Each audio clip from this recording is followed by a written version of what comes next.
Maharashtra diaries में आज हम बात करेंगे एआईएमआईएम के अध्यक्ष असदुद्दीन ओवैसी की, जिन्होंने महाराष्ट्र में सांप्रदायिक सौहार्द बिगाड़ने का जिम्मेदार बीजेपी को बताया है और अहिल्यानगर में बीजेपी पर जमकर निशाना साधा है। इसके अलावा बात करेंगे महाराष्ट्र सरकार के शराब के ठेकों को लेकर लिए गए एक नए फैसले की, जिसके तहत अब डैम्स के बैक वाटर्स पर भी शराब के ठेके खोले जा सकेंगे। आपको बता दें कि अब तक डैम्स के बैक वाटर्स पर शराब की दुकानों को खोलने की पाबंदी लगाई गई थी। अब क्या है ये फैसला, ये आपको बताएंगे।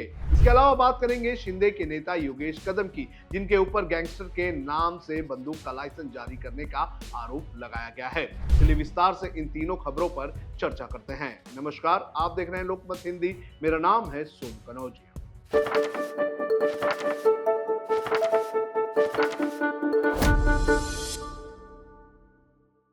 सबसे पहले बात करेंगे असदुद्दीन ओवैसी की।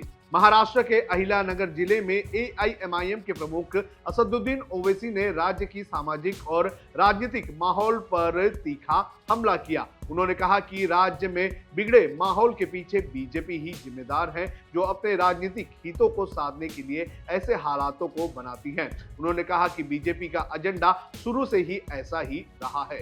ओवैसी ने सभा में यह कहा कि बीजेपी माहौल को खराब कर अपनी राजनीतिक रोटियां सेकने का काम कर रही है। उन्होंने कहा कि महाराष्ट्र में भारी बारिश हुई, ऐसे में मुख्यमंत्री को किसानों का कर्ज माफ करना चाहिए था, लेकिन उन्होंने केवल आश्वासन दिया, कोई ठोस कदम नहीं उठाया। सुप्रीम कोर्ट पर टिप्पणी करते हुए ओवैसी ने कहा कि चीफ जस्टिस बीआर गवई पर जूता फेंकना न्यायपालिका और दलित समाज का भी अपमान है।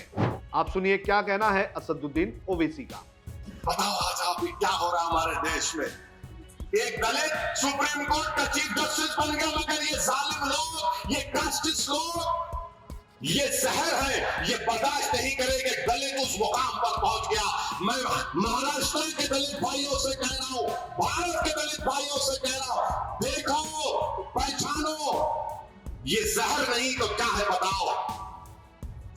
और मोहन भगवत बोलते हैं हम कास्टिज्म को खत्म कर देंगे। अरे मोहन भगवत, आप तो मुंह नहीं खोले। प्रधानमंत्री के मार के बोल दिए। मेरे भाई, ये हमारे दलित भाइयों के साथ हो रहा है।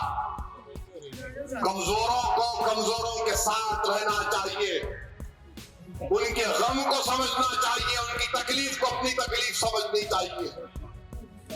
ये जुल्म है सुप्रीम कोर्ट में। अच्छा, पुलिस कुछ नहीं कर रही, दिल्ली पुलिस माशाल्लाह नहीं, कंप्लेन नहीं आया, क्या करेंगे। अच्छा, कंप्लेन देना आपको, क्या बात है। वहीं महाराष्ट्र के राजनीतिक हालातों पर बयान देते हुए उन्होंने कहा कि महाराष्ट्र विधानसभा चुनाव के बाद कई घटनाएं हुई और राज्य की सरकार पूरी तरह से असफल साबित हुई। जो लोग पहले गालियां दे रहे थे, आज फडणवीस सरकार उन्हें मंत्री बना चुकी है। ये बहुत ही दुर्भाग्यपूर्ण है। अब बात करते हैं शराब को लेकर महाराष्ट्र सरकार के लिए गए नए फैसले की। महाराष्ट्र सरकार ने अब बांधों के बैक वाटर यानी कि पिछले हिस्से के जो इलाके हैं वहां पर शराब परोसने और पीने की अनुमति दे दी है। सरकार ने अपनी 5 साल पुरानी नीति में बदलाव करते हुए ये फैसला लिया है। इसका मकसद अवैध शराब बिक्री पर रोक लगाना है और इन इलाकों में पर्यटन को बढ़ावा देने को बताया गया है। इस संबंध में जल संपदा विभाग ने एक सरकारी आदेश यानी कि जीआर भी जारी किया है। महाराष्ट्र में कुल 3255 सिंचाई परियोजनाएं हैं, जिनमें 138 बड़ी, 255 मध्यम और 2862 छोटी परियोजनाएं शामिल हैं। इनमें से कई बांध पहाड़ियों और खूबसूरत इलाकों में स्थित है, जिनके पास विश्राम गृह, निरीक्षण बंगले और सरकारी कर्मचारियों के क्वार्टर्स भी बने हुए हैं। आपको बता दें कि कुछ दिनों पहले ही महाराष्ट्र सरकार ने शराब पर एक्साइज ड्यूटी भी बढ़ा दिया था और 357 नए शराब ठेकों के लाइसेंस भी दे दिए थे, जिसको लेकर विपक्ष ने कई सारे सवाल उठाए थे। विपक्ष का कहना था कि महाराष्ट्र सरकार का खजाना पूरी तरह से खाली हो चुका है और उसी खजाने को भरने के लिए सरकार शराब का सहारा लेने का काम कर रही है।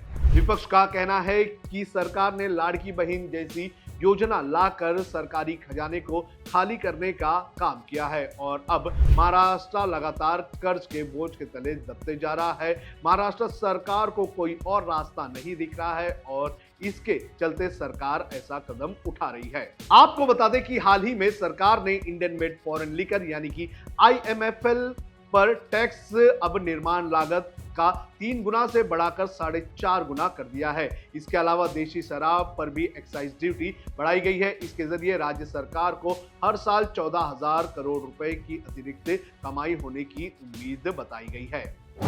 वित्तीय वर्ष 2023-24 में महाराष्ट्र को शराब से 23,250 करोड़ रुपए का राजस्व प्राप्त हुआ था, जो पिछले वित्त वर्ष की तुलना में लगभग 1,700 करोड़ रुपए से अधिक था। इससे पहले 2022-23 में आबकारी शुल्क 15,343 करोड़ रुपए पाया गया था, लेकिन शराब पर आबकारी शुल्क बढ़ाने और नई नीतियों को लागू करने से ये राजस्व 23,250 करोड़ रुपए हो गया है।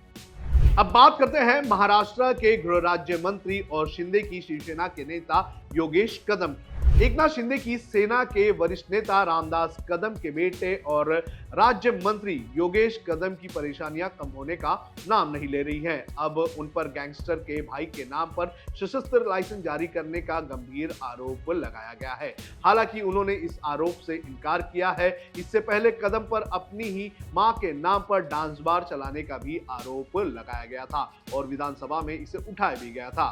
उद्धव सेना के नेता अनिल परब ने आरोप लगाया है कि गृह राज्य मंत्री योगेश कदम ने गैंगस्टर नीलेश घायवाल के भाई को सशस्त्र लाइसेंस जारी करने की मंजूरी देते हुए पुलिस की सिफारिश को नजरअंदाज किया। सचिन घायवाल हिस्ट्री शीटर नीलेश घायवाल का भाई है। पुलिस ने अपनी रिपोर्ट में कहा था कि सचिन घायवाल की आपराधिक पृष्ठभूमि है और उसका भाई एक कुख्यात गैंगस्टर है। सचिन के खिलाफ कई मामले दर्ज थे, लेकिन सबूतों के अभाव पर उसे बरी कर दिया गया था। हालांकि पुलिस ने सचिन को हथियार का लाइसेंस देने से भी इनकार कर दिया था, लेकिन जब सचिन घायवाल ने कदम के समक्ष अपील दायर की तो मंत्री ने अर्ध न्यायिक प्राधिकारी के रूप में उनके आवेदन को मंजूर दे दी और ये कहते हुए निर्णय को उचित ठहराया कि वो अच्छे व्यक्ति हैं। आपको बता दें कि इस मामले के सामने आने के बाद कदम को बर्खास्त करने की मांग की जा रही है।